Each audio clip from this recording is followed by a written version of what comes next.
Occasion ఏదైనా location ఎక్కడైనా తెలుగువారి వేడుక అంటే ఆలివ్ మిఠాయి ఉండాల్సిందే. మిఠాయి అంటే ఆలివ్.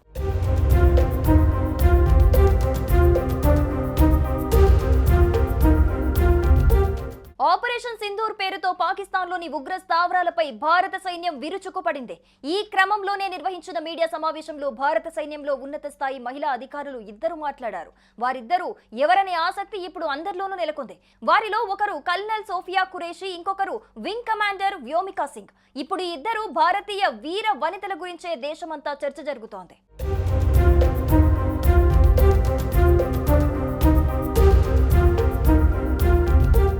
జమ్మూ కాశ్మీర్లోని పహల్గాంలో ఉగ్రవాద దాడికి బదులుగా భారత ఆర్మీ, ఎయిర్ ఫోర్స్, నేవీ బలగాలు సంయుక్తంగా ఆపరేషన్ సింధూర్ చేపట్టాయి. పాకిస్తాన్ పాక్ ఆక్రమిత కాశ్మీర్లోని ఉగ్ర శిబిరాలపై మెరుపు దాడులు జరిపి సుమారు 30 మందిని హతమార్చారు. ఈ క్రమంలోనే దీనిపై నిర్వహించిన మీడియా సమావేశంలో భారత సైన్యంలో ఉన్నత స్థాయి మహిళా అధికారులు, ఇండియన్ ఆర్మీకి చెందిన colonel Sofiya Qureshi, air force కి చెందిన వింగ్ కమాండర్ వ్యోమికా సింగ్ కలిసి మాట్లాడారు. ప్రెస్ మీట్ కి ఈ ఇద్దరు మహిళలు ఒకరు ఆర్మీ, ఒకరు ఎయిర్ ఫోర్స్ యూనిఫామ్ లో అటెండ్ అయ్యారు. వారిద్దరూ ఎవరనే ఆసక్తి అందరిలోనూ నెలకొంది.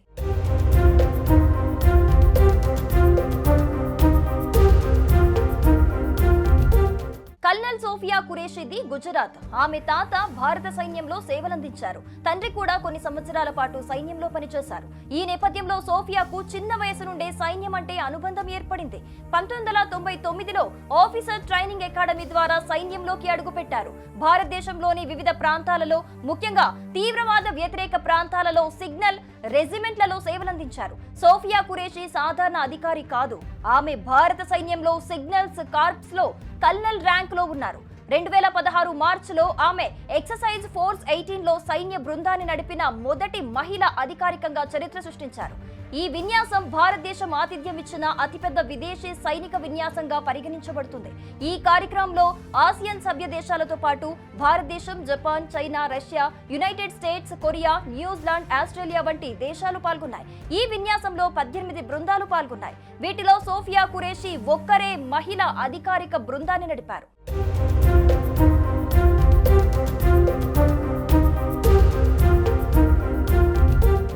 మరో వీరవనిత wing commander Vyomika Singh air force లో పనిచేస్తున్నారు.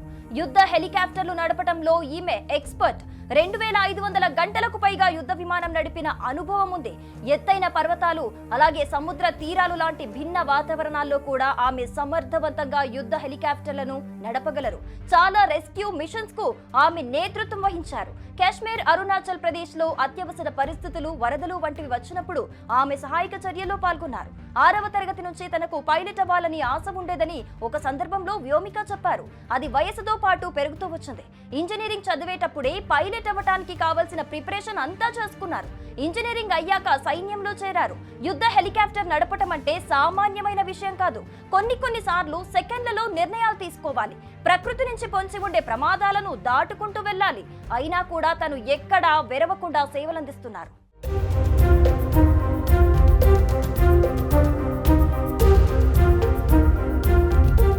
మొత్తంగా ఇద్దరు మహిళా అధికారులు కీలక ఆపరేషన్ లో పాల్గొనటం పట్ల భారత సైన్యంలో మహిళల పాత్ర ఎంతగా పెరిగిందో స్పష్టమవుతోంది. ఆడ మగ లాంటి లింగ ప్రాధాన్యతకు కాకుండా సామర్థ్యానికి మాత్రమే ప్రాధాన్యం ఉంటుందని భారత సైన్యం మరోసారి నిరూపించిందని సర్వత్రా ప్రశంసలు వెల్లువెత్తుతున్నాయి.